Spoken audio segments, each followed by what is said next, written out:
Ya estamos grabando, así que vamos a esperar 2 minutitos. Apenas son 19 estudiantes, así que faltan bastantes. Faltan 10, una tercera parte.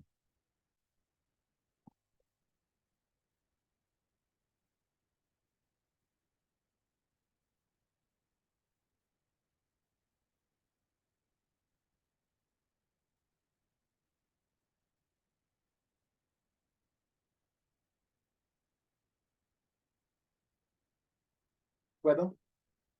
Ya vas a empezar, ¿verdad? Ya estoy adentro. ¿Qué quieres? ¿Qué quieres? ¿Me puedes esperar? Ándale, pues. Gracias. Feliz clase.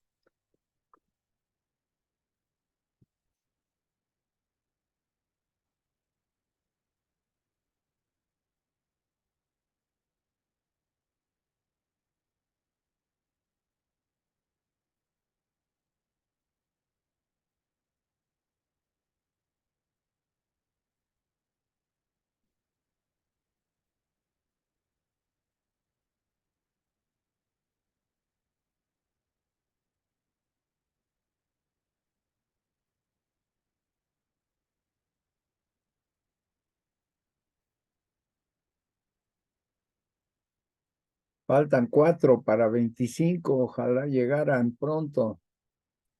Ya falta un minutito.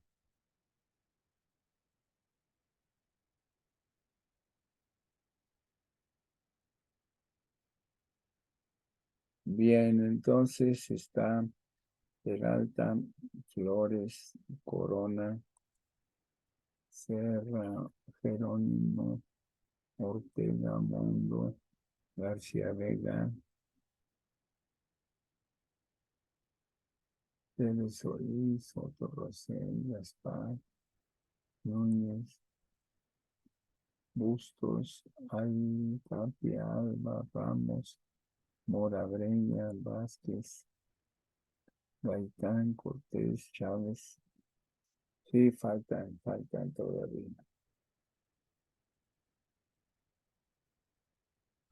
Bueno, pues ni modo, vamos a dar. Así que buenas tardes, jóvenes. Vamos a comenzar.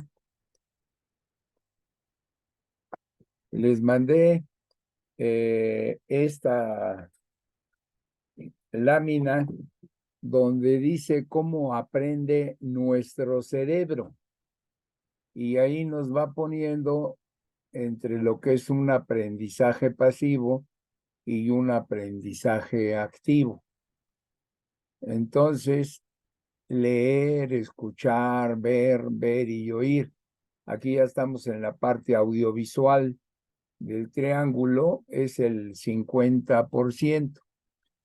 Pero cuando ya vas repitiendo, recordando o ya vas comunicando o ya al final explicas y resumes, entonces se obtiene ya un 95% de aprendizaje. Esas son las tareas, las dos conclusiones. O sea, el resumir es tratar de que ustedes estén al tanto de lo que se les está ofreciendo. No son ganas de molestarlos, pero pues ahí ya lo tienen, ya lo han vivido y espero que para los exámenes pues lo tengan muy presente porque ustedes ya hicieron tareas, ¿no? Bien, entonces vamos a continuar con la parte de modelos. Así que era el segundo archivo, aquí lo tenemos, el segundo archivo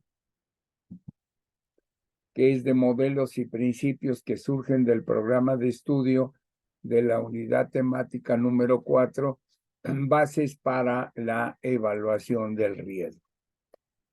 Vamos a abrirlo, vamos a ampliarlo.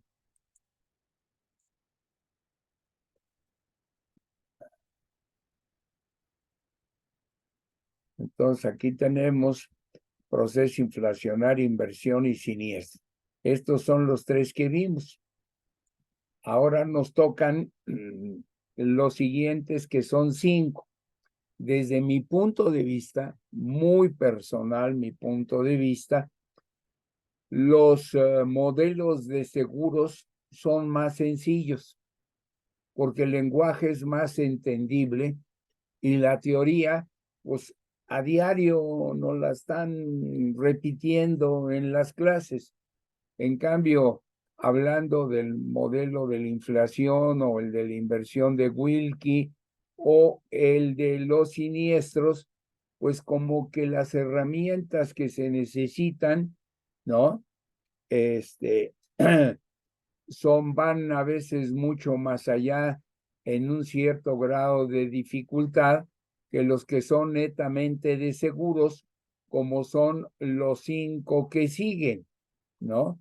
A saber, calcular primas, gastos, dividendos, el proceso de seguro ya de una manera más ampliada y después lo necesario y relacionado con el requerimiento de capital y el reaseguro, donde comentamos la parte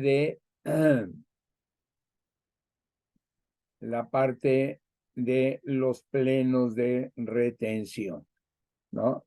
Entonces les dejo eso, que desde mi punto de vista, estos son más fáciles que el de acá arriba, ¿no? El de la inflación, el de la inversión y el de los siniestros. O sea, proyectar los siniestros en un horizonte temporal amplio. Entonces vamos a ver los de seguros. Oye, Peña, ¿y por qué tu opinión es de que son más sencillos? Bueno, porque los modelos son más algebraicos. ¿Me explico? Y sí van a tener que meter después el manejo de estadística, el manejo de la herramienta de, de simulación, pero son más entendibles, más manejables, ¿no? Y lo vamos a ver ahorita con el relacionado con el cálculo de primas. El cálculo de primas, ¿a dónde nos lleva cuando estamos estudiando cálculo actuarial? Pues no sé si ya su maestro se los comente, pero muchas veces en el cálculo de primas, pues lo que más les llama la atención es cómo se determina una determinada prima de cualquier tipo de plan tradicional, no tradicional, entonces, o una anualidad.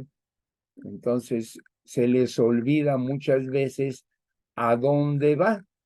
A veces nos presentan, pues, en el cálculo de primas, nos mencionan que deben de ser suficientes. Suficiente, ¿qué quiere decir? Que no arroje pérdidas. Entonces, es lo que vamos a ver aquí. El modelo, vean cómo es muy sencillo. Aquí lo tienen. Es algebraico totalmente. Y los principios son muy manejables, muy entendibles.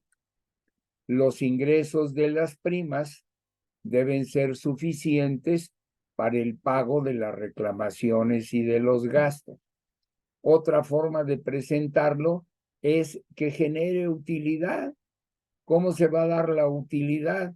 Bueno, pues dice sencillamente, ¿no? Veámoslo hasta contablemente, acuérdense de la contabilidad. Obvio que si no vieron contabilidad, ni principios de contabilidad, ni contabilidad de seguros, pues entonces sí se les puede complicar un poquito más, como nos puede suceder en la cuestión financiera, que no necesariamente llevamos todos los conocimientos correspondientes. Entonces, la utilidad, ¿cómo la definiríamos? Lo que se va formando con la suficiencia de las primas. pues vamos a partir de la utilidad que hay en los libros del año anterior. Con eso vamos a empezar la utilidad del año T, que la tenemos aquí.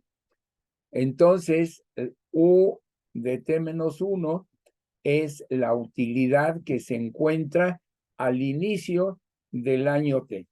¿Qué le agregamos? Pues le vamos a tener que agregar todas las primas. Todas las primas van a alcanzar para pagar todos los siniestros. Ah, perfecto. Entonces, una representación más sencilla es poner el ingreso de primas netas, habiéndoles descontado el reaseguro y los gastos. Entonces, aquí la tenemos. La J, ¿qué cosa es? Ah, pues vamos a agregarle el rendimiento de lo que son las inversiones. Aquí la tenemos. ¿Y qué le vamos a quitar? Ah, pues los siniestros pagados, aquí lo tenemos, y los dividendos pagados. Entonces tenemos como ingresos las primas y los rendimientos de las inversiones. Y como egresos, el pago de las reclamaciones y los dividendos. Ese es el principio, muy sencillito de manejar, muy entendible, ¿no? Entonces, esto se conoce como el principio para el cálculo de primas. Entonces, manejando eso, pues, ya tenemos el principio, ¿no? Suficiente para encontrar lo que debe generar la utilidad. ¿Quién calcula las primas? El actuario, ¿no? Y entonces, ¿a dónde llegamos con cuando nos enseñan el cálculo de las primas? Que el principio fundamental de las primas es la frecuencia por la severidad más los recargos. Esto es muy importante, ¿no? Cosa que vamos a ver más adelante, ¿no? No solamente hay recargos para gastos, hay recargos para administración, para utilidad, para todo lo conducente en la fórmula, sino lo vamos a ver nosotros del recargo que vamos a hacer al principio fundamental de prima. En los seguros de vida, las frecuencias las tomamos de las tablas de mortalidad. De ahí tomamos las frecuencias. Y la severidad, ¿dónde la tenemos? En la suma asegurada. Entonces, frecuencia por severidad, pues nos da la prima que se debe de pagar. En daños es muy diferente. ¿Por qué razón? Porque la prima se va a lograr con la distribución agregada de las pérdidas. O sea, tenemos que encontrar la distribución de frecuencia, la distribución de severidad y entonces ir a la distribución agregada de pérdidas, ¿no? La prima neta en daño se llama cuota, en el seguro de vida se llama generalmente la prima neta, que es nuestra QX en vida. Y lo que necesitan es un recargo, o sea, un margen. Es de lo que yo estaba hablando acá arriba, es el recargo, no entender el recargo que le hacemos a la prima neta, sino que la prima neta ya venga con este recargo de seguridad. Entonces, ¿qué hacemos en el seguro de vida? Calculamos la prima pura, que es la esperanza matemática, ¿no? De la mortalidad, y vienen que nos hace falta hacer un recargo para posibles desviaciones que pueden ocurrir de manera excesiva o imprevista. Y estos son los tres recargos que podemos hacer. El primero se conoce como el principio del valor esperado. el recargo va a estar basado en el valor esperado. Esta alfa va a ser el recargo que vamos a hacer a la prima bajo el principio del valor esperado. Después el principio de la varianza es el segundo. Aquí estamos haciendo un alfa, pero basada sobre la varianza y se conoce con el principio de la varianza. Y el tercero, el principio de la desviación típica. Aquí lo tenemos. O sea, esto es muy sencillo, ya lo conocen, ¿no? Y es lo que utilizan. Entonces yo, como ven, dudas así difíciles no la hay. Así que lo importante es que conozcan este modelo o principio fundamental para el cálculo de prima. Después, para modelar gastos y modelar dividendos. En la modelación de gastos, los actuarios han desarrollado modelos muy sofisticados para mortalidad, morbilidad, para procesos de mercado de capitales, para primas dinámicas, para tasas de caducidad. Entonces, ya están requiriendo a los actuarios a que se incorporen a otros tipos de estudios como son gastos e impuestos. Dividendos ya lo habían hecho, pero lo que se refiere a gastos e impuestos, y por lo tanto están pidiendo los contadores que los actuarios se metan un poquito más en ello, ¿no? Entonces, sin un enfoque cuidadoso y disciplinado, las decisiones de gastos en las empresas se toman a la ligera, la deciden dentro de un proceso político. ¿Cuánto vamos a utilizar como margen de gastos? Lo define por allá el financiero, por allá el contador, quizá en una junta de consejo. Eso es, que se definan los gastos dentro de un proceso político y que ocasionan un efecto adverso sobre la salud económica de una empresa y sus empleados. O sea, es necesario que ya empecemos a manejar o a conocer la contabilidad de costos. O sea, todo el estado de pérdidas y ganancias es contabilidad de costos.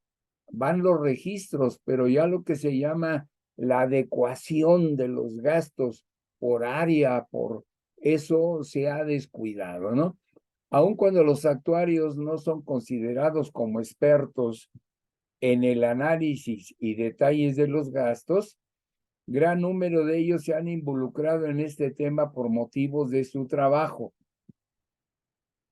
Entonces, es necesario que lo conozcamos. La normativa del control interno de costo ayuda al actuario en su identificación y seguimiento de análisis.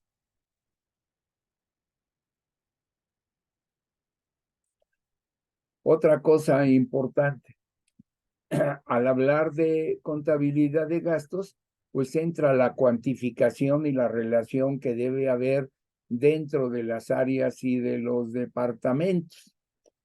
Pero ¿qué sucede? Que hay disparadores de gastos. Aquí los tenemos. Esos disparadores de gastos son factores que influyen no solo en los momentos en que se realizan, sino que también en su proliferación. Y un renglón ya muy conocido es el de los gastos de representación. Aquí lo tenemos. Y ahora, ¿por qué no me deja? gastos de representación. O sea, los gastos de representación nadie los controla generalmente. ¿Por qué? Porque son de alto nivel, son de gerentes hacia arriba. La compañía les da una tarjeta para gastos, para invitar a agentes, para invitar a autoridades, para hacer relaciones con los actuarios, con los contadores, con los funcionarios de la comisión, y pues ya se sienten así que nadie les puede poner el alto. Yo me acuerdo que había un jovencito, era muy bueno en la parte de ventas y tenía ya sus gastos de representación. Entonces yo no pude ir a atender en una ocasión a un agente que había ganado el premio de toda la región de Morelos y el estado de Guerrero. Y entonces yo lo había invitado a comer, entonces le digo, oye, ¿me puedes hacer el grandísimo favor de sustituirme y disculparme con el agente X, Y y Z?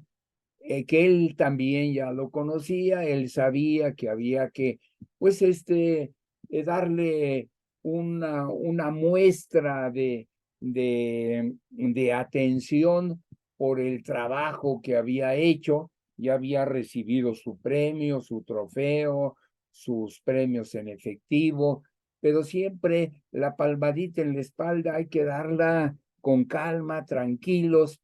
Y le digo yo, invítalo a comer, ¿a dónde? A donde él quiera, ¿no? Generalmente se van a restaurantes de 5 estrellas, de donde pueden tomar vino, pueden tomar alcohol, la comida, después, ya terminada la comida, pues alguna crema, si quieren tomarse todavía otra botella de vino, perfecto, o sea, hay gastos. Entonces, como ven, hay alguien que puede centrarse en una parte y hay otros que lo pueden llevar a cabo. Y este era jovencito. ¿Y qué creen que le pidió el agente? Oye, yo no quiero ir a ningún restaurante, yo quiero ir a las tortas El Guajolote, que están ahí en Insurgentes y San Antonio. Es una muy tradicional, y dijo, quiero ir a comer. Ah, perfecto. Entonces, pues, ¿tú qué supones que el joven, el funcionario joven de ventas, pues lo va a atender, le va a decir qué quieres, qué todo lo demás? Y se dejó ganar, porque le dijo a la gente, quiero tortas de guajolote, pero con champaña. O sea, como que no checa, ¿me explico? La champaña es con una buena carne asada, ¿no? Puede ser con una buena pasta, o sea, cada quien, ¿no? Pero tortas de guajolote con champaña, pues ahora sí, ¿no? Pues sí, se dejó llevar y llegó con un cuentón, porque no solamente tomaron una botella de champaña, sino fueron dos. Y entonces, pues, si ya de por sí en las bebidas abusan los restaurantes, pues con una botella de champaña mucho más. Entonces, un ejemplo de cómo en una comida que se espera de un nivel determinado, no tiene un brinco enorme, porque no fue vino, no fueron licores, sino fueron hasta la champaña. Entonces, es un pequeño ejemplo, porque ustedes todavía no han estado en el campo del trabajo, ya van a llegar, ya lo van a palpar, y entonces podrán comprender lo que yo trato de mencionar. La otra es de que a veces es difícil que un determinado gasto, ¿no? Se apliquen a una determinada área. El gasto del reaseguro, ¿a quién se lo aplicas? Si estamos en vida, ¿es de grupo o si es de daños, a qué parte de daños. Entonces, hay ciertas dificultades, pero pues ni modo, ¿no? Y ya hay dos categorías de gasto que son las más llamativas y de más fuerza. Son los gastos del desarrollo del negocio, que son generalmente donde el desarrollo de negocio se hace con nuevos productos, con promoción de ventas, con inversiones en agentes, inversiones en oficinas. Y el otro, que son los gastos generales, es el overhead expenses, ¿no? Son los gastos que tenemos todos los días sobre la cabeza. Es como la espada, ¿no? Ahí la tenemos encima. Entonces hay que luchar por bajarlos. Entonces, qué consejo nos dicen? Pues lo mejor es tratar de encajar el método a las circunstancias de la empresa, en lugar de pensar que el método va a resolver todos los problemas. O sea, yo sé que tengo la contabilidad de costos, pero lo voy a aplicar mejor el método de distribución de lo que son los gastos a las circunstancias propias de la empresa y no nomás irme por el librito. Y les presento un ejemplo que es una modelización longitudinal de cola larga de los gastos de una compañía de seguros, ¿no? Y ahí, pues, el resumen es que en la industria de seguros hay altos costos operativos, como en bancos, como en cualquier parte. Entonces, que hay que tratar de entender por dónde va la llavecita que se está llevando toda el agua, que son los gastos, ¿no? La práctica actual ignora los valores de asimetría, los negativos de manera ocasional, así como su dependencia temporal. Asimetría, simetría es gasta aquí y aquí tienes el resultado. Más gastas, más buen resultado vas a tener. Esa se llama simetría. Asimetría es que gastas y no ves dónde quedó, no sabes si quedó en utilidad o en pérdida, no lo tienes bien definidos, ¿no? Gastos negativos de manera ocasional son los ahorros que se pueden hacer, ¿no? Entonces, considerando estas características, hay el actuario que les pongo yo ahí la liga, que saca un modelo longitudinal de los gastos de una compañía de seguros, ¿no? De tal forma que pueden utilizarse para predecir los gastos, identificar su comportamiento inusual y para medirlos de manera eficiente. Acuérdense que estoy ahorita en mi explicación yendo solamente a los cuadritos. Lo demás que son explicaciones del cuadrito, lo voy saltando, ¿no? Entonces dice que este actuario utiliza la función de densidad en Laplace, ¿no? Relaciona las densidades de dos distribuciones exponenciales adyacentes, ¿no? Asimétrica de 3 parámetros para la distribución marginal. Además, utiliza funciones cópula para dar cabida a la dependencia temporal que sí puede haber con los gastos. Como una función de variables explicativas, el parámetro de ubicación permite estudiar, analizar los gastos de la aseguradora a la luz de las características propias de la empresa. Y entonces este modelo puede ser interpretado como una regresión cuantil longitudinal. O sea, es larguito, pero es interesante. Bien, entonces todavía los actuarios no estamos muy metidos en eso, pero yo encontré este ejemplo y se los doy. Modelación de dividendos. Bueno, pues aquí hay nada más que recordar el principio general de que hay fuentes clásicas que generan utilidad dentro de los seguros y generalmente son el área de gastos, los rendimientos de las inversiones y la ocurrencia del evento temido. Puede ser en los seguros de daños de ingeniería, puede ser en vida, ¿no? Puede ser en incendio, en robo, en accidentes, en pérdida de miembros. Siempre es la misma fórmula que nos da los principios del seguro. La fuente en nuestro país básica es el balance actuarial que está junto al cuaderno del balance contable.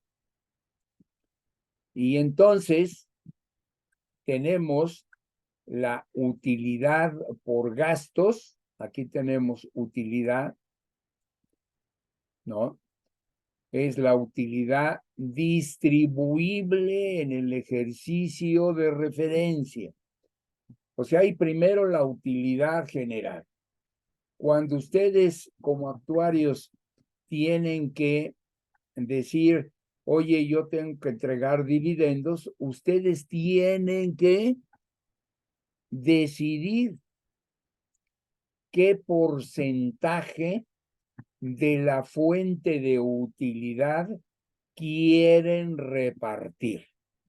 Aquí, por ejemplo, tenemos alfa, es el porcentaje que se va a repartir de los gastos, de la utilidad que deje la fuente de utilidad gasto. Beta es el porcentaje de la utilidad que ustedes van a repartir de la utilidad que dejen las inversiones.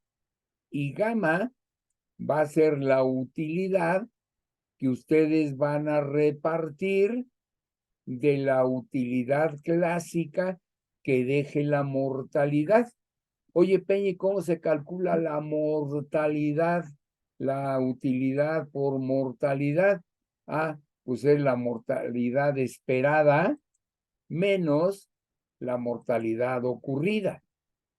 Lo mismo en las inversiones es el rendimiento que nos está entrando a la empresa por los ocurridos en la realidad, menos el interés requerido, lo que la tasa de interés financiera que tú utilizaste en el cálculo de las primas.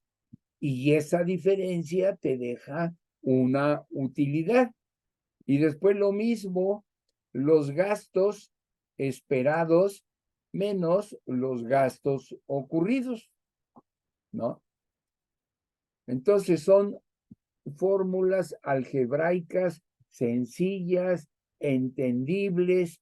Lo más que puede costar trabajo es ligar la explicación que se da, pero este es el modelo, ¿no? Para los dividendos. Es una representación sencilla, entendible, y ya te tocará a ti echarle la talacha. O sea, vas a hacer aplicaciones de de, eh, de vida, de totales, de temporales, vas a excluir temporales, nada más vas a repartir para totales o vida, o nada más vida universal, excluyes uno, le das más a otros. Otro criterio es decir, pues lo que me está generando más la utilidad son los planes caros, entonces a los planes caros me pagan más, les voy a dar más. O sea, hay muchos criterios y tú serás el que vas a definir. Oye, Peña, pero aquí nomás estás poniendo 3. Sí, estoy poniendo 3 porque son las más clásicas, pero también puede haber utilidades, ¿no? Que pueden venir de la persistencia, o sea, de la conservación de los negocios o de una buena selección de riesgos. Pero hay que saberlas medir. O sea, aquí ya tienes que hacer un poquito más de trabajo y no tan fácil como te lo da el balance, ¿no? Pero así es. Eso es para el seguro de vida individual. Pero ¿qué pasa para el seguro de grupo?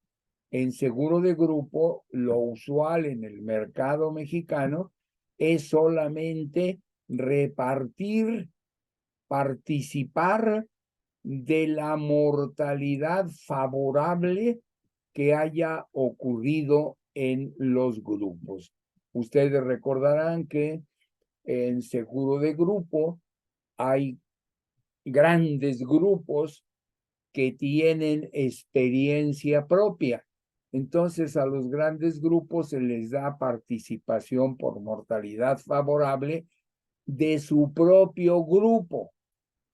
Pero todos los chiquitos se juntan en un portafolio, en una cartera general, se calculan como si fuera un grupo grandototote y se les otorga la participación por mortalidad favorable. Ustedes ya tendrán que decidir si de la utilidad que han tenido por mortalidad favorable van a entregar un 40%, un 50%, un 60%. Generalmente uno dice la mitad de ellos y la mitad nosotros. Entonces 50%. Entonces hay muchas reglas y ya cuando lleguen al campo del trabajo lo van a ver, ¿no?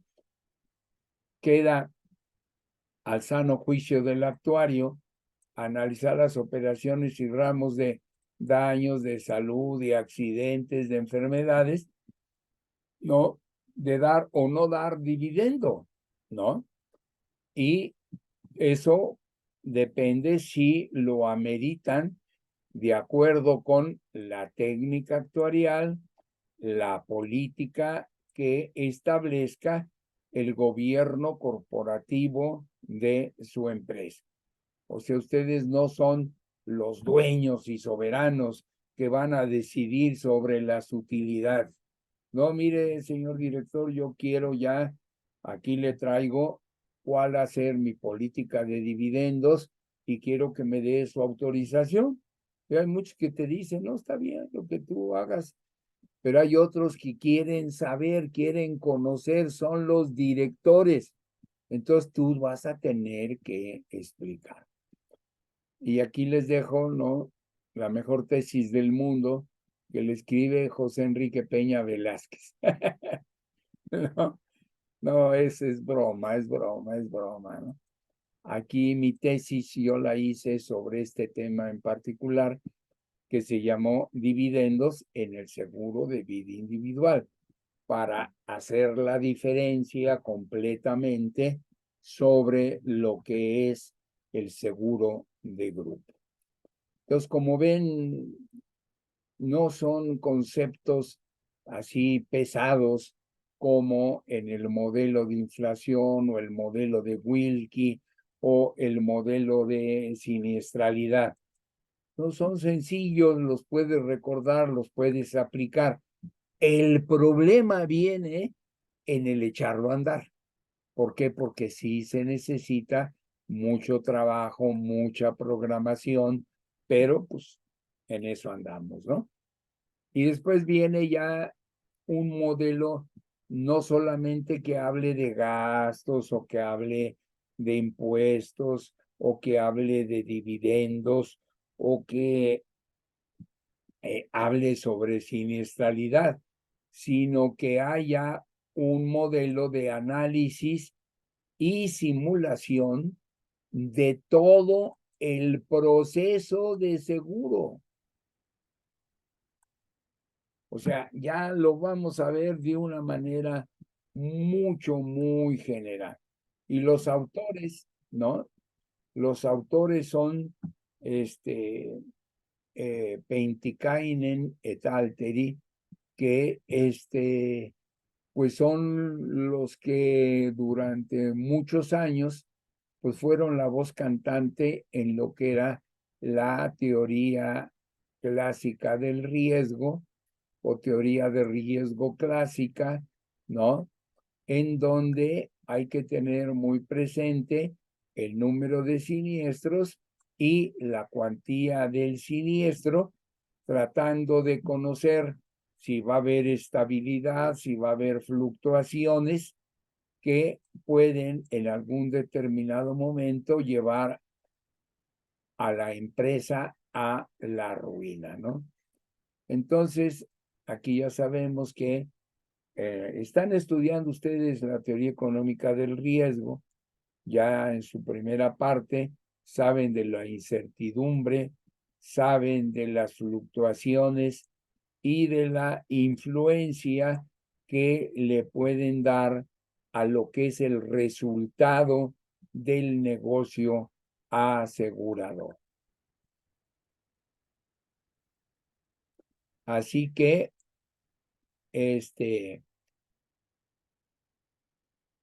al hablar de la teoría del riesgo en sentido amplio, pues se ve el estudio de las fluctuaciones aleatorias de los resultados de la empresa de seguros, ¿no? Estos modelos han de contener, además de la siniestralidad, un mayor número de variables. O sea, en el proceso del seguro hay otras variables, no solamente la siniestralidad. Y por eso el modelo que hicieron estos, no me acuerdo si son noruegos, ¿no? Estos noruegos, ya meten mucho mayor, más variables y no solo, aquí están, son Pentikainen y Rantala, ¿no? Que tienen el libro de teoría del riesgo, que durante muchos años se utilizó como libro de texto para este tema, ¿no? Y aquí sí hay que tener presente, tema son los seguros. Entonces hay que conocer de seguros, pero de seguros y después desde el punto de vista actuarial, punto de vista financiero y punto de vista contable. Y es muy sencillo, la muestra es muy sencilla, pero el estudio no necesariamente, ¿no? Entonces aquí lo vamos a presentar en grande para que ustedes lo puedan apreciar. Primero, permítanme presentarlo en corto para que aquí tenemos el modelo. Aquí está el modelo.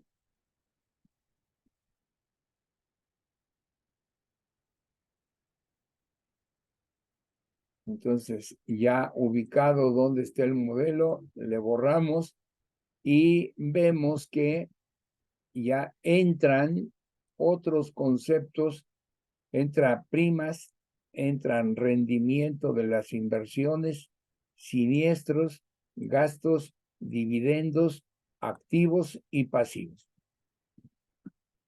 O sea, la parte principal está abajo. El balance es activo y pasivo. Y el estado de pérdidas y ganancias te va a dar la utilidad o pérdida, y la utilidad o pérdida va a salir de las primas, rendimientos, siniestros, gastos y dividendos. O sea, se va a tomar toda la operación.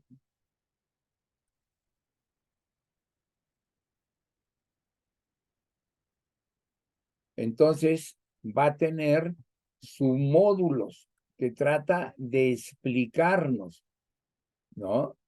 Y entonces nos va a decir, va a haber atención a factores externos, a decisiones de los accionistas, a los hechos que se están modelando,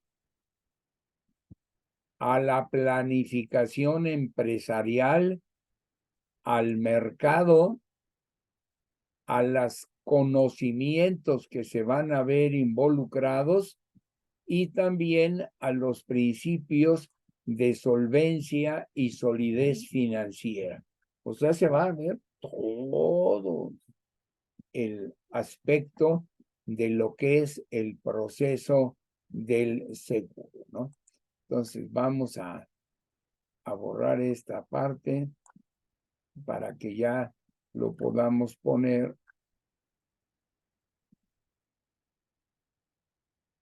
¿Qué me faltó aquí?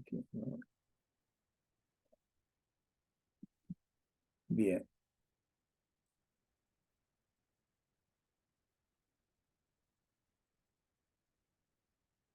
Entonces aquí tenemos, ¿no? Primas es ingreso, rendimiento de las inversiones, ingreso, salidas, siniestros, gastos y dividendos. Las primas son netas de reaseguro. Aquí no se ve que entre el reaseguro. Cada uno, activos y obligaciones, aquí tenemos, como les decía, aquí tenemos el balance. El balance está compuesto del renglón de activos y obligaciones. Obligaciones es el pasivo. Y vean cómo hay entrada y salida de información de los hechos que se están trabajando.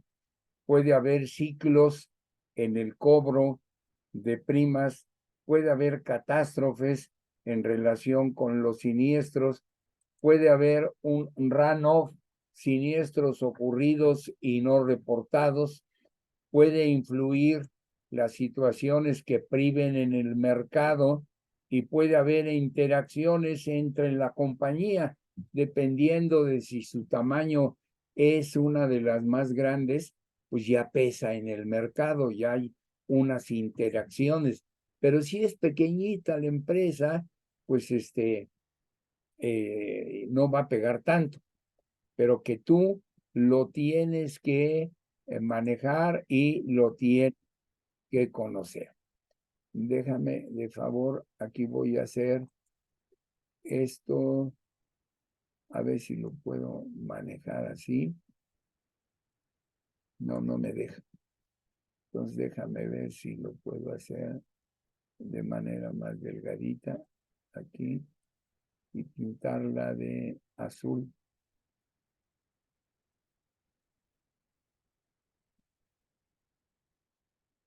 Así, de aquí para arriba es el estado de pérdidas y ganancias.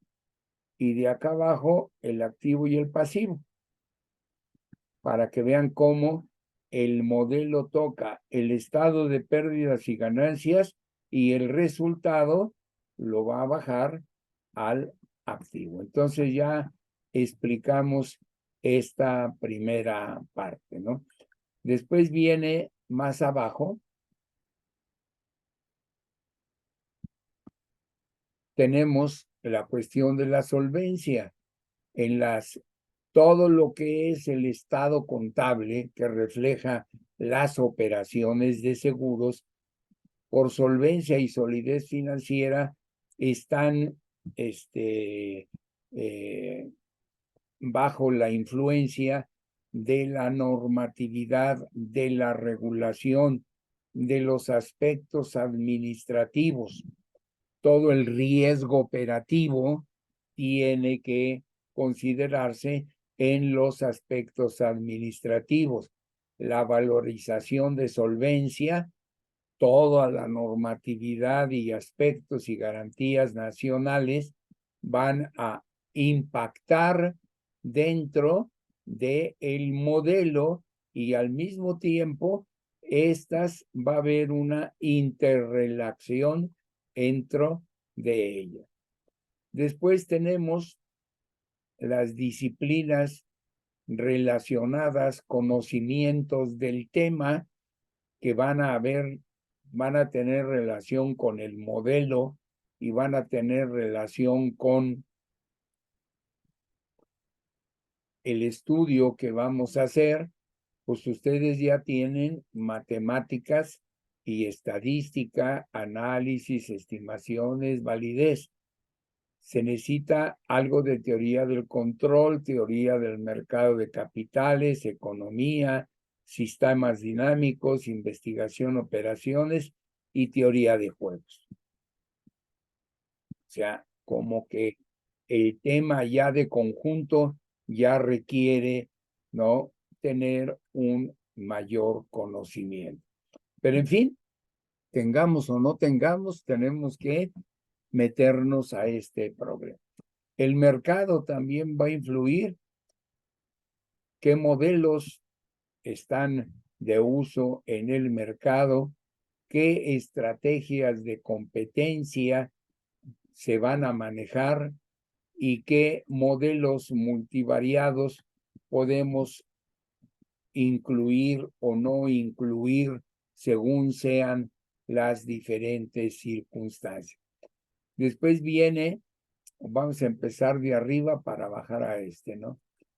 Entonces, factores externos, pues tenemos el mercado tanto en lo que es seguros y capital. Entonces, el mercado, la inflación, el Producto Nacional Bruto y la regulación le pegan directamente. Y después, el gobierno corporativo, todo lo que tiene que ver con las políticas de la dirección general sobre las primas, las reservas, el reaseguro, la selección de riesgo, las inversiones, el desarrollo del producto y las políticas de dividendos. Oye, Peña, pero yo creía que eso le tocaba al actuario. Sí, sí le toca al actuario, pero tienes que comentarlo con tu gobierno corporativo. De tal manera que aquí se crea, ¿no?, de aquí, de las decisiones empresariales, se baja a la planeación empresarial y se cierra el ciclo. O sea, aquí hay un jueguito así de que se están conectando, ¿no? Entonces, todas estas decisiones empresariales, aquí, por ejemplo, esta es financiera, ¿no? Prima es actuarial, reserva actuarial, reaseguro actuarial, selección del riesgo actuarial, desarrollo de productos actuarial, política de dividendo. Pero puede ser que en unas empresas grandes haya alguien encargado del reaseguro que no sea el actuario, o del desarrollo de productos o de selección de riesgos. Pero entonces esto hay que poderlo manejar. Y entonces ya se crea, lo voy a hacer así, lo borro. O sea, el modelo junto con las decisiones empresariales y la planificación empresarial cierra el círculo del trabajo, tomando en consideración factores externos y los hechos, el mercado con esas características, las disciplinas de estudio y lo que tenga que ver con solvencia. Entonces, ese es el modelo. El modelo es muy amplio, requiere mucho trabajo, pero es un modelo y hay que manejarlo. Ya visto desde el punto de vista más sencillo de lo que es, pues ya es la relación de que la utilidad va a ser activos y pasivos. Y donde la utilidad o pérdida pues va a venir de la utilidad al principio del año, ¿no? Las primas, aquí le llama beta o B mayúscula. Después viene el rendimiento de las inversiones menos el pago de las primas, menos los gastos, menos el reaseguro y menos los dividendos. O sea, el esquema sigue siendo el principio fundamental de la utilidad. El que vimos de primas es este mismo, no más que más ampliado. Por eso les digo yo que lo siento que son de más fáciles de recordar. Aquí donde se dice que las primas pues son netas de gastos y de reaseguro para que se reduzca más, ¿no? Ya nomás queden las primas, los rendimientos, los siniestros y los dividendos. Ya más todavía, más fácil de recordar. Hay algunas personas que usan relaciones, que trabajan con magnitudes absolutas en lugar de relativas. Esta es una proporción y cuesta trabajo a veces manejarla. Entonces te dicen que te recomiendan que no las hagas, ¿no? ¿Qué otra cosa? En la medida en que caractericemos aleatoriamente algunas de las mismas o simplemente se encuentren definidas por alguna fórmula compleja o bien existan muchas relaciones entre las mismas, pues va a haber una mayor dificultad al tratar de llegar a resultados analíticos y habrá que recurrir a técnicas como la simulación. Lo vamos a ver, ¿no? Como si fuera un caso particular, pero que yo quiero presentarlo de esa manera, pero que no necesariamente es así. Al final utilizan 10 ecuaciones gobernantes en lo que tiene que ver con el análisis financiero dinámico. Ya no nomás va a ser un rengloncito, sino son 10 renglones, son 10 ecuaciones gobernantes que se tienen que manejar. Es un sinfín de información. Por lo tanto, tienes que llegar a recurrir al manejo de técnicas de simulación, ¿no? Entonces, si vas a trabajar con un asegurador particular, pues ve qué ramos tiene, cuál es el peso de cada ramo dentro de la cartera, qué política hay en la liquidación de siniestros, cómo está compuesta la cartera de inversiones, para que entonces tú con la experiencia que ya tienes vayas decidiendo para dónde y cómo puedo mover. Entonces es interesante, ¿no? Entonces no hay mucho que sea difícil, como por ejemplo el modelo de Wilkie, o si no por la cuestión de las series de tiempo en lo que son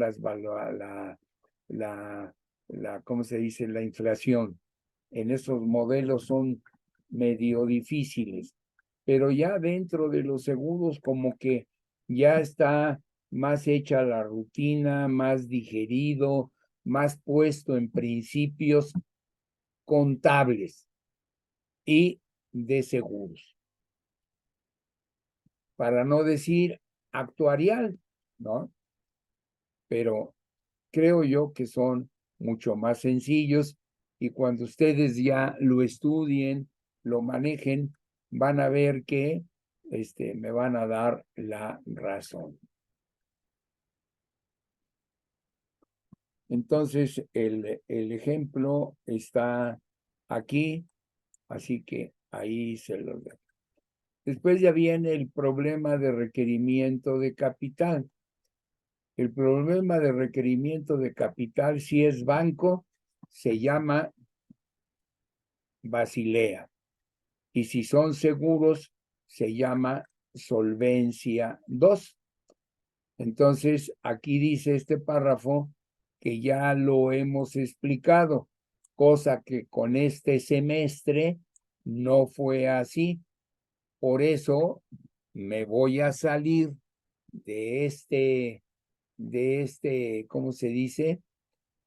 De este apunte técnico y me voy a ir a el foro de la materia, donde el día de hoy les puse un resumen de lo que es la parte de solvencia en lo referente a modelos de capital.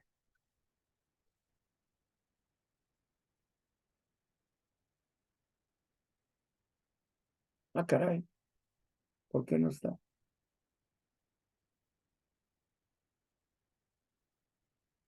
A ver, voy a actualizar.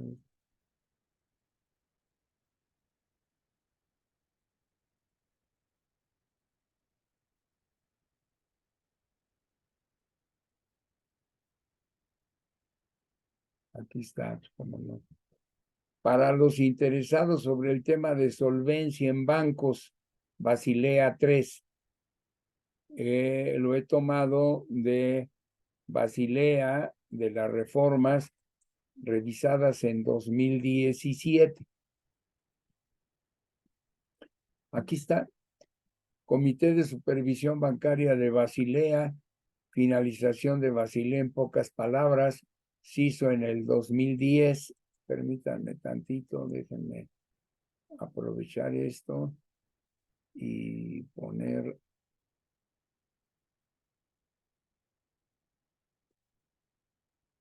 ¿no? Se hizo un primer approach en el 2010 y se revisó en 2017. Y entonces Basilea 2, por lo que hemos comentado, pues tiene que ver con la solvencia. Quiere decir que el capital, ¿no?, les alcance para cumplir con todos los compromisos que tengan establecidos con sus cuentavientes. Y aquí, pues, les he señalado algunos aspectos. Entonces, las reformas dicen que debe haber una credibilidad marco, hay la oportunidad de que tengan modelos internos como lo tenemos nosotros, hay un modelo estándar y cada quien puede sacar el suyo y eso es lo que se conoce como modelo interno. Características principales son 5: el incremento del nivel de la calidad de capital, mejora la cobertura del riesgo, limitaciones del apalancamiento bancario, mejora la liquidez bancaria y limita la prociclicidad. Entonces, lo que es el primer tema de 2010, ¿no? Pues aquí lo tienen, ¿no? Más o menos a esta altura. Y ya lo de 2017 son lo que han agregado. El objetivo principal son que los activos estén ponderados por el tipo de riesgo. Es lo que se hace en seguros, en Solvencia 2. El ejercicio que les comenté de un actuario que sacó premio en un congreso de actuarios en Mérida, ahí hablaba de que el factor multiplicativo de 3 era exagerado y que él abogaba porque todos utilizaran el método propio para tratar de que el activo estuviera ponderado por el riesgo. Entonces ya más o menos tienen ustedes esa idea, pero sacaron el coeficiente de capital basado en riesgo. Es el capital que marca el regulador entre los activos ponderados por el riesgo de mercado, de crédito, operacional y otros, ¿no? Entonces, esto más o menos, ¿no? Ya están explicando. Mejorar más el tratamiento del riesgo de crédito, ¿no? Y finalmente, simplifican mucho el tratamiento del riesgo operacional. El ejemplo que yo les puse de EMA, ¿se acuerdan? Donde hay varias distribuciones para frecuencia, varias distribuciones estadísticas que se recomiendan para la severidad y cómo después ¿no? Se hace la distribución conjunta para encontrar el resultado correspondiente al riesgo operacional. Lo explicamos ese, pues lo redujeron tanto que se van a lo algebraico. Entonces vean cómo a veces la complejidad no necesariamente es la mejor solución, ¿no? Lo sustituyen con un único método estándar. ¿Se acuerdan que había el básico, había el estándar y había el de pérdidas? Los tres los vimos. Y aquí nomás dicen, usen mejor el único método estándar, ¿no? Y aquí dice de cómo se va a encontrar el componente del indicador del negocio con el multiplicador de pérdidas internas. Y entonces las pérdidas internas, ¿se acuerdan que en el método estándar había las líneas del negocio y los diferentes casos que pueden hacer? El apalancamiento se reduce un poco, son temas ya un poquito más difíciles. Y después, tanto trabajo estadístico que se hizo, Lozano se llamaba el actuario Lozano, ¿no? En donde Lozano dice que se debe de utilizar porque el multiplicarlo por 3 es mucho, ¿me explico? Entonces ya llegan al convencimiento de que sí es cierto y le dicen no, pero no uses el que tú quieres. Te voy a dar chance que hasta el 72.5% de lo que te dé tu modelo interno, el modelo propio. Entonces, ¿qué quiere decir? Los cálculos correspondientes al piso para el capital generado por los modelos internos de los bancos no pueden ser inferiores en términos agregados al 72.5% de los activos ponderados por riesgo calculados utilizando métodos estándar. Así que solamente la ventaja que te da es hasta el 27.5%. No puedes utilizar el 100% de lo que te da el método interno. Si no te dice, ok, toma de tu cálculo que tú propio hiciste, el resultado que te dé, toma nada más la ventaja del 27.5% más el 72.5% que calcules con el método estándar. O sea, y ya hay razones y justificaciones ya matemáticas, pero no se dan. Y además, todavía tienen mucho tiempo para prepararse. Aquí lo van a ver que hay hasta el día 27, en enero, debe estar resuelto su problema. Ahorita estamos en el 23, entonces van ajustando este piso bajo, ¿no? Van en el 55%, apenas van aquí. Ya viene el 24, el 25, el 26. O sea, es que no es muy sencillo manejar los bancos a nivel mundial. Entonces tienen que ir con mucha calma.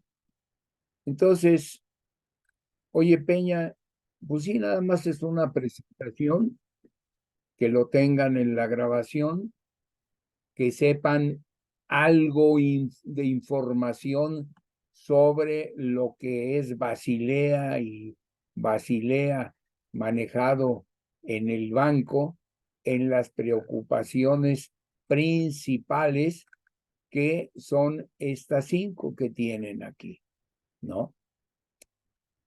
Y ya después van bajando uno por uno y tienen todas las explicaciones del caso. Bien. Las reformas de Basilea.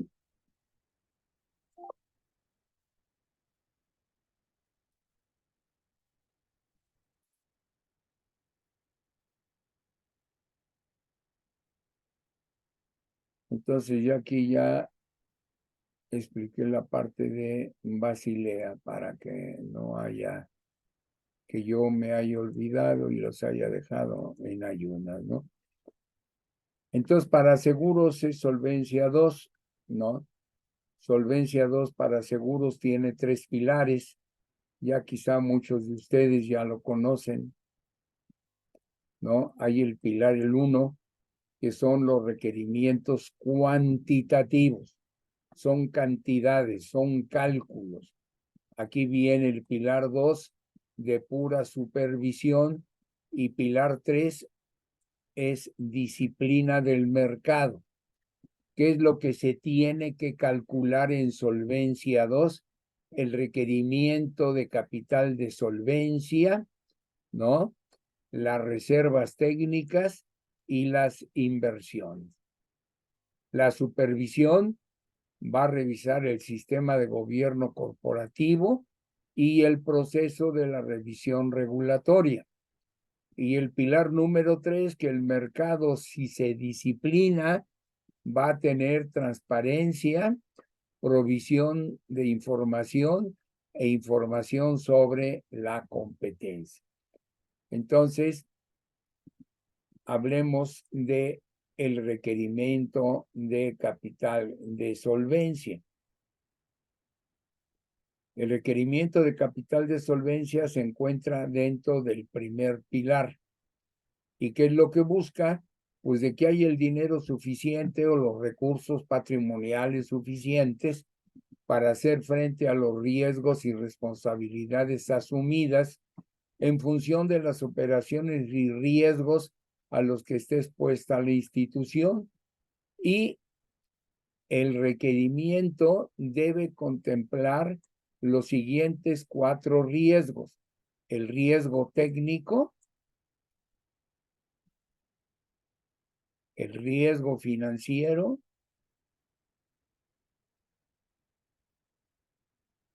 el riesgo operativo, me faltó el tercero, y el riesgo de concentración. Entonces, eso es lo que hay que ver.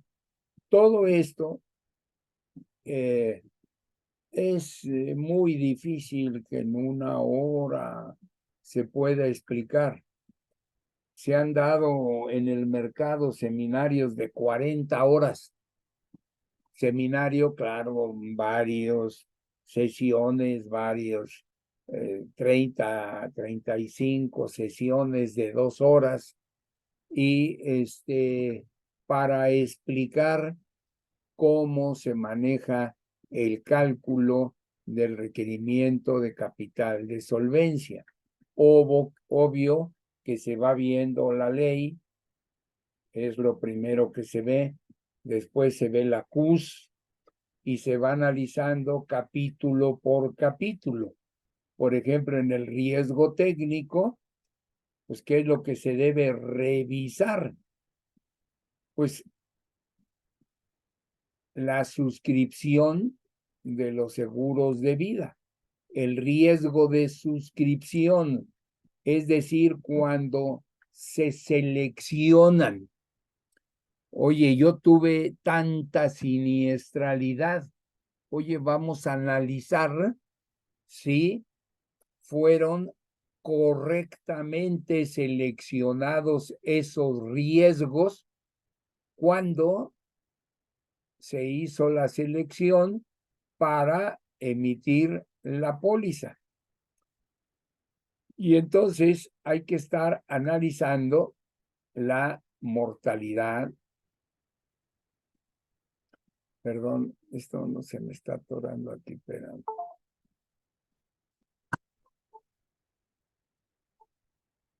entonces la mortalidad, bueno, yo, ¿por qué no me camina? Aquí está, mortalidad, la longevidad, la discapacidad, la enfermedad, la morbilidad, gastos de administración, la caducidad, la conservación, el rescate de pólizas y eventos extremos en los seguros de vida. O sea, como ven, hay que hacer muchos análisis en lo relacionado al riesgo de suscripción. Pues eso mismo para accidentes y enfermedades. Y ahí es primas y reservas, es mortalidad, longevidad, discapacidad, enfermedad, etcétera, etcétera. Y para los seguros de daños, pues cuando menos analizar lo de primas y de reservas. O sea, hay mucho trabajo que realizar y no necesariamente ustedes en 1 hora, 2 horas van a aprenderse. Pero yo creo que es mi obligación mostrarles cuando menos el alcance que tienen que ver estos 4 riesgos que necesitan analizarse y medirse para después utilizarse en la fórmula correspondiente. En el riesgo financiero, todo esto lo van a ver ustedes en el siguiente año.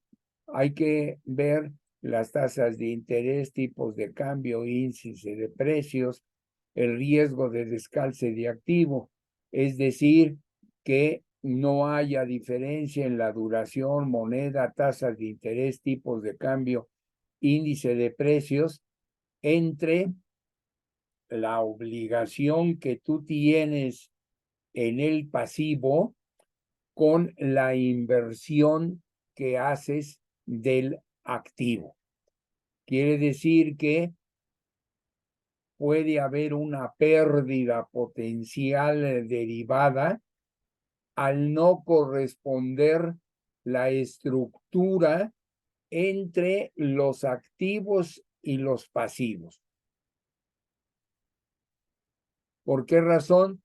Porque se da el hecho de que una posición en futuro no pueda ser cubierta mediante el establecimiento de una posición contraria equivalente.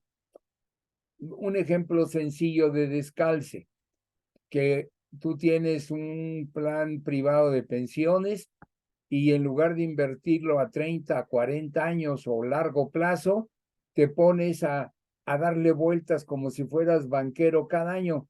Equivocado, ahí hay un descalce de activo muy importante y corres un riesgo grande.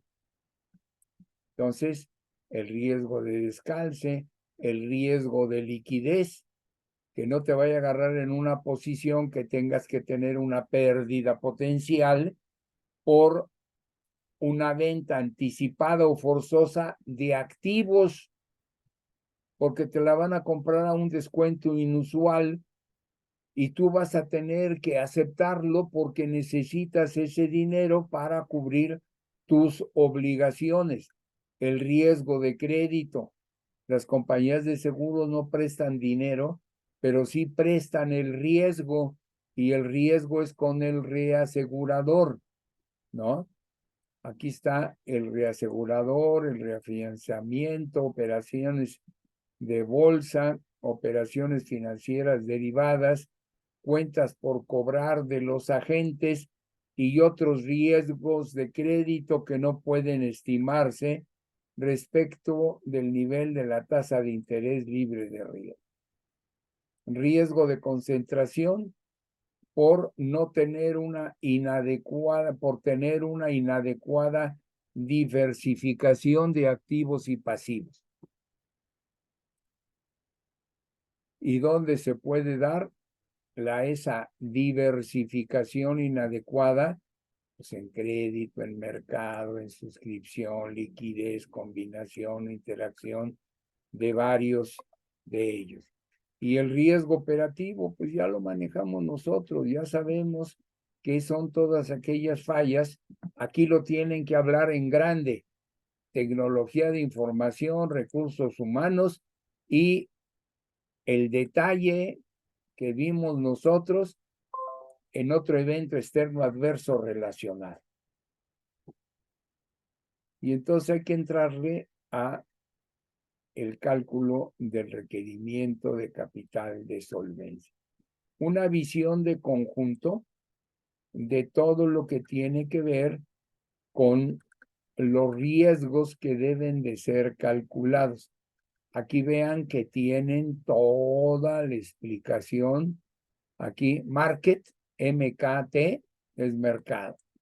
Life es vida. Health es salud. NL, non-life, es no vida.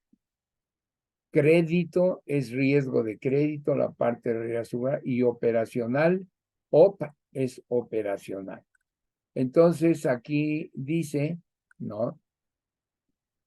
Una visión de conjunto incompleta para el caso mexicano de solvencia sería el siguiente cuadro tomado de la normativa europea, pero que servirá para separar cada uno de los conceptos. Entonces, tú tienes que encontrar el requerimiento de capital de solvencia de no vida, non-life, de mercado, de crédito, de operacional, de lo que es de vida y de lo que es de salud. No es completo porque en México tiene todavía algunos conceptos adicionales, pero aquí para el requerimiento de capital de solvencia vas a tener que meterte a manejar prima, reaseguro y catástrofe. Aquí en el de mercado, la cuestión de equidades, de intereses, de inversiones, de divisas, etcétera, etcétera.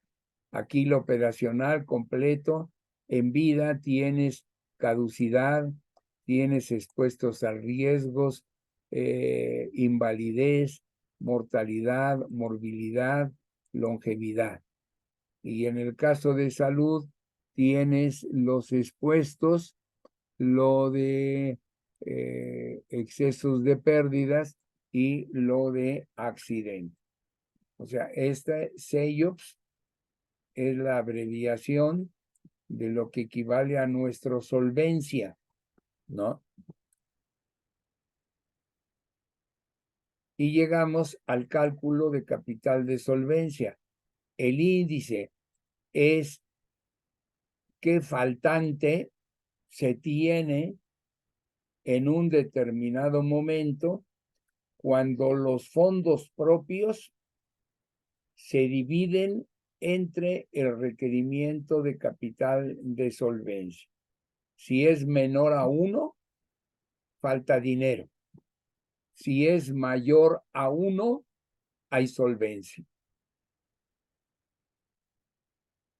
Entonces, ¿no? El cual no puede ser menor a 1. Es otra forma de decir. Entonces, fondos propios y este es lo que necesito yo tener. Si lo tengo aquí, me va a dar 1. Pero si no lo tengo completo, esto me va a salir una fracción, un decimal, entonces me falta dinero. Entonces ya viene después aquí la explicación ya de simbología que se utiliza. Best Estimation Liability es el BEL. ¿Y qué cosa es? Es el valor medio de las pérdidas y obligaciones futuras y se le conoce como el BEL, ¿no? El VAR es el valor estimado de las pérdidas a un nivel de confianza del 99.5%. El requerimiento de capital de solvencia es la diferencia entre el VAR y el BEL. El BEL es la media y todo lo que está bajo la curva, que es la varianza, ¿no? Hasta el 99.5 de probabilidad, ese es lo que va a darnos el VAR. Entonces todavía hay escenarios, las pérdidas en los escenarios mencionados se pueden representar como las pérdidas de riesgo técnico, de riesgo financiero, de riesgo de contraparte y riesgo operacional. Así que este es BEL, es la estimación de las pérdidas. Entonces, si nosotros tomáramos el valor neto de las pérdidas, pérdidas totales menos las esperadas, ¿no? Nos va a dar la mejor estimación. Entonces, por lo que tenemos es una variable aleatoria, porque vamos a tener las pérdidas del riesgo técnico, del riesgo financiero, del riesgo de crédito y el riesgo operacional, o no, aquí es de contraparte, riesgo de contraparte. Entonces, el requerimiento de capital de solvencia es el valor al 99.5% alcanzado por dichas pérdidas ante los diferentes escenarios de comportamiento. Aquí les presento un ejemplo de 16 escenarios y este es lo que se conoce como las matrices de Ranoff. Aquí están manejándose siniestros futuros de autos, siniestros futuros de diversos, siniestros futuros de incendio, siniestros de IBNR, siniestros ocurridos no reportados, después los de autos, los de diversos, los de incendio, el activo proyectado, y después ya viene la pérdida de siniestros futuros en autos, en diversos, en incendio, la pérdida de los siniestros ocurridos y no reportados de autos, diversos, incendios, pérdida por riesgo de mercado, pérdida por riesgo operacional, pérdida por riesgo de contraparte y el resultado final, ¿no? De la suma del VAR de pérdidas. Y todo es una simulación de Monte Carlo. Cuando ustedes lo echan a correr, todas estas columnas se van viendo cómo van cambiando hasta el momento en que las diferencias últimas son menor en un, creo que era 10%.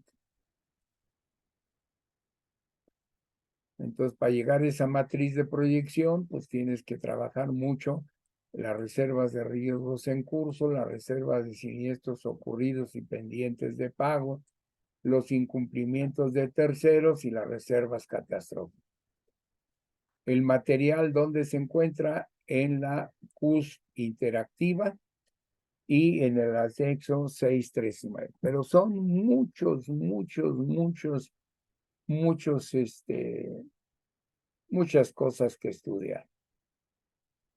O sea, ustedes con calma, creo que está claro, les dejo el apunte, traten de leerlo, si hay alguna duda, pues me lo preguntan para la siguiente clase, ¿no?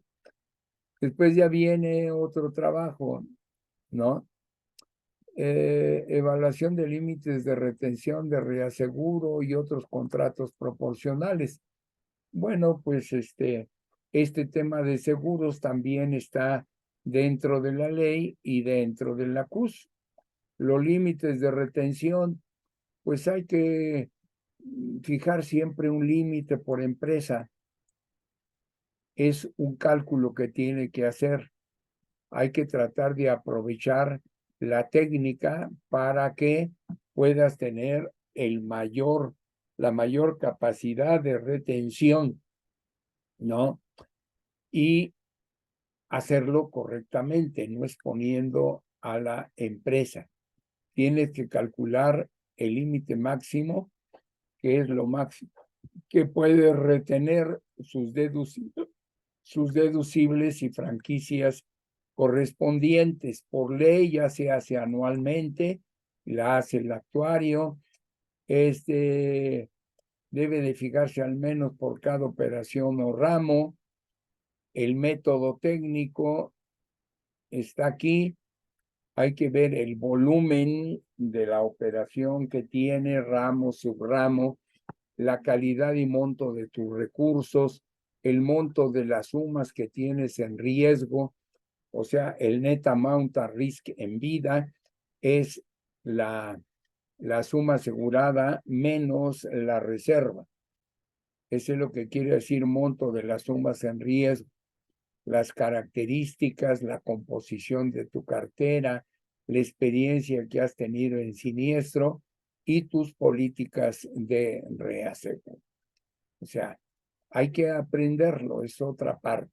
Aquí lo interesante de este párrafo es que de dedo, una regla de dedo, es que tu límite de retención no debe ser mayor al 5% de los activos computables para el capital mínimo de garantía, más los activos computables al capital mínimo de garantía en exceso a los límites de inversión previstos en la normatividad.